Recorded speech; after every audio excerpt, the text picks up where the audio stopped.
Now I saw your video of the guy at the Apollo.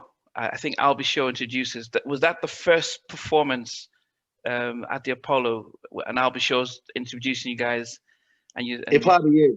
Yeah, the one where we did Groove Me was the first yeah performance. I think we did Groove Me and I Like on that show. on the show. And Yeah. I could see how nervous Aaron was. I could see the whole the coordination. What did surprise me is that you were at the back, and because Aaron's there, Teddy's going around playing, and I could see everyone's a little nervous, like, wow, this is really happening. But I was surprised to see that you were featured more at the back, drumming.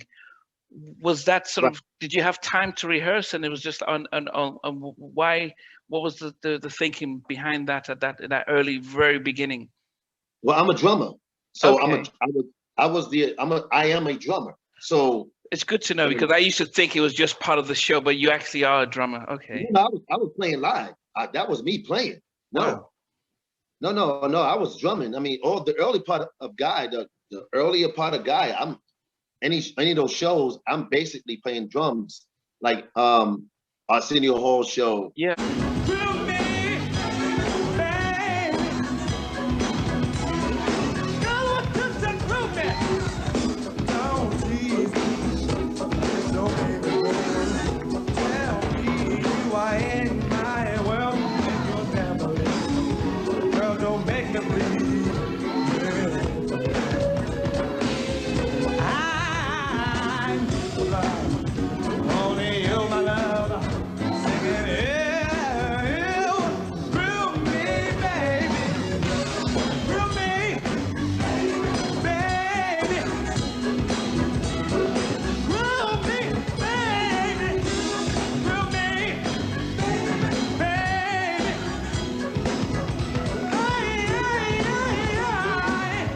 Yeah.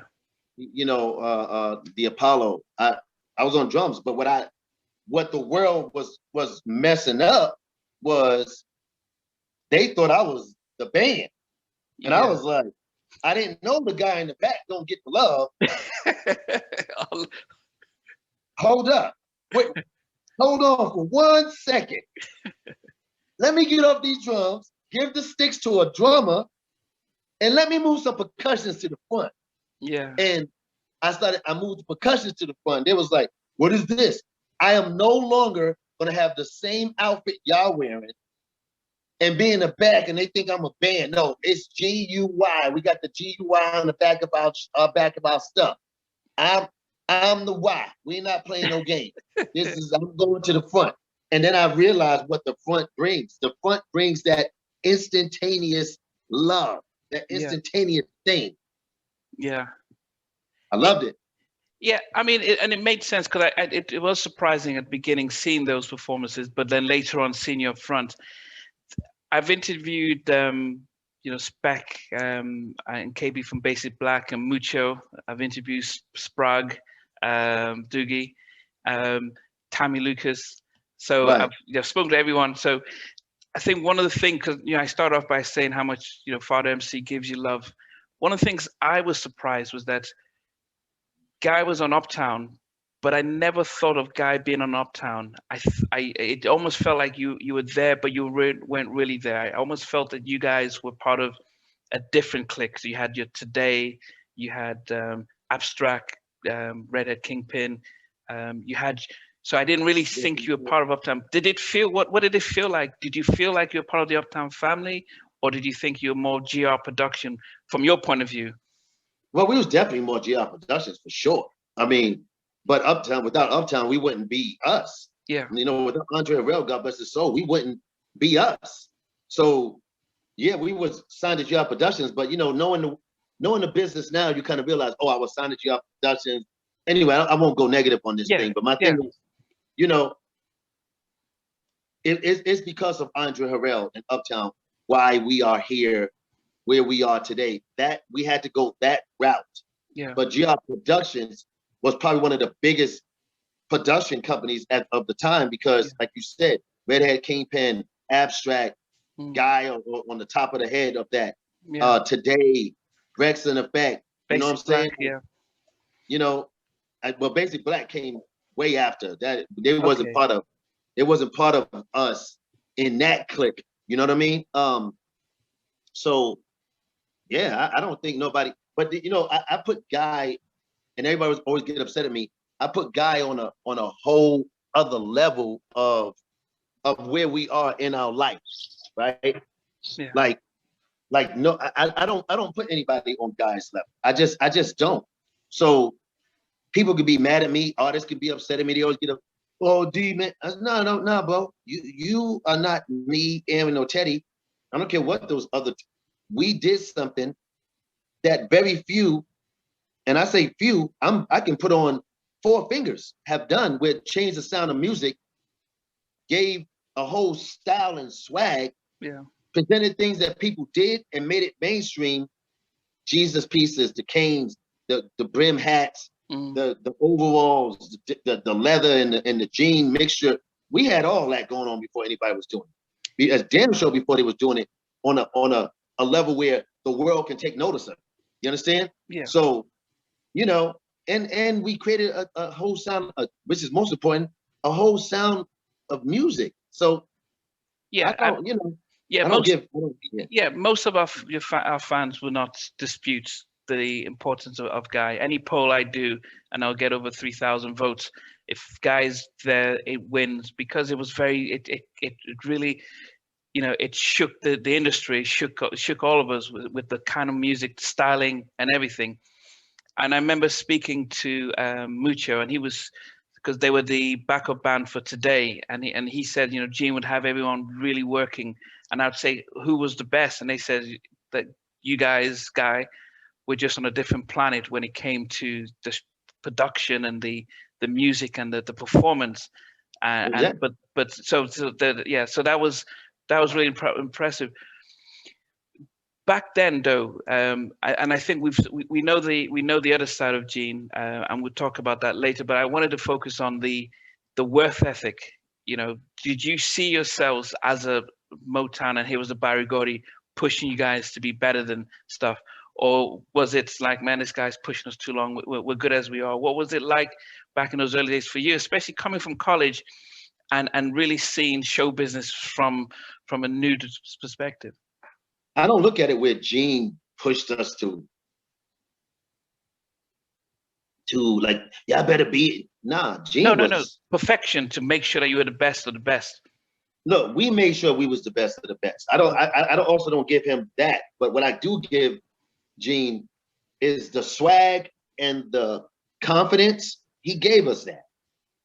He gave us that. But as far as like us being on that show, nah. I choreographed and put the dances together. Teddy did the band, and Aaron did the background singers.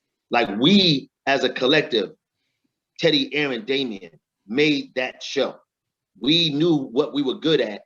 When we got our niche, nobody, because I was always thinking about, how can we destroy people on stage? Like, how can we do that? Even when I didn't know what it is we were doing, right? I didn't say, oh yeah, I'm gonna do it, this, and this. It was a trial. I'll never say ever, because literally, I don't think we ever, in the eyes of the public, did a bad show. Yeah. In our eyes, we know we did a lot of fucked up shows. You know what I'm saying? But in the eyes of the public, no. But you know, it's all trial and error, because I wasn't a dancer. I didn't know how to dance. I just danced better than Aaron and Teddy. But where did you learn? How were you learning then? Were you to actually improve, because you became known as Crazy Legs, the sort of the, you know, the dancer, choreographer, and everything. But how did you pick that up? Well, I picked it up from my late, God bless his soul, brother, Shake. Shake was probably the baddest dancer in the state of New York. He was amazing. Him and his brother Kevin. But Shake was the guy. Like, it's like Aaron. Aaron was a guy, but you got brother Damion. Shake was a guy. We had a brother Kevin, and they was on all our videos. And Shake just really molded me. He made me believe that I was really fly. I had good ideas, but he just, I just love him. I love him. I love his mom, Jerry. she's like my mom. She's like, I called her mom. You know what I mean? And he just made me believe. I kept seeing him dancing. I was good at. I end up picking up, and I end up. I'm a drummer, so I kind of understand rhythm. But I never forget when I started choreographing. I was like 1, 2, 3, 4, 5, 6, 7, 8, 9, 10, 11, 12, 13, 14. They was like, "What are you doing?" And I was like, "I'm choreographing." No, Nick, that's not how you do it. It's 1, 2, 3, 4, 5, 6, 7, 8. 1, 2, 3, 4. Oh, okay. I can see that, but I wasn't counting it right. I got it now. I got it. So, because I would always come up with moves, and he would always, really like define them for me. You know what I mean? Like, I want to do this, this, this, this. He said, "You want to do like this?" I said, "Yeah, that." I wanted to look like that. Yes.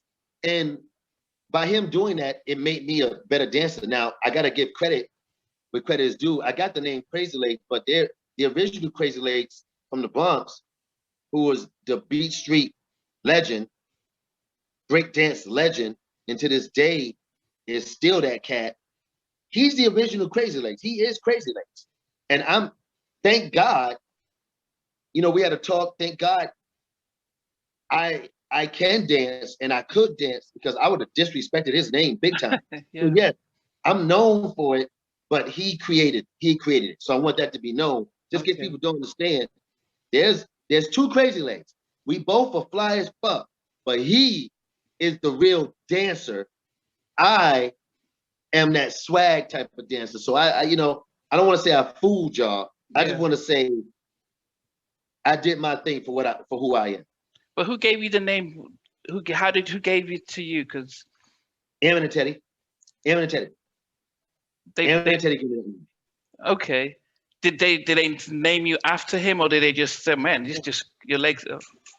No. I didn't even know he existed. I didn't know who he was for months.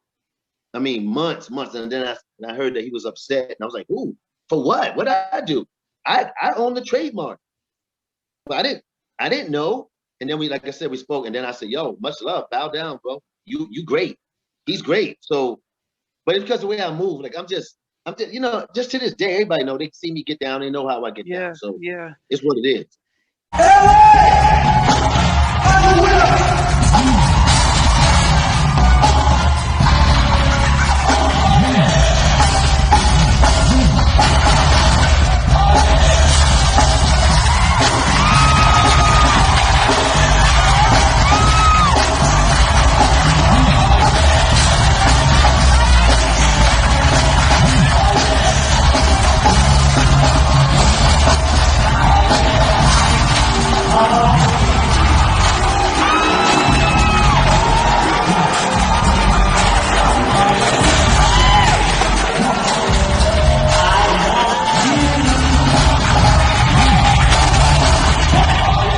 Thanks for watching. Please remember to subscribe to the channel, but most importantly, to press the notification bell so that you can be notified when we do have a new interview. Loads to come, but thanks a lot for watching.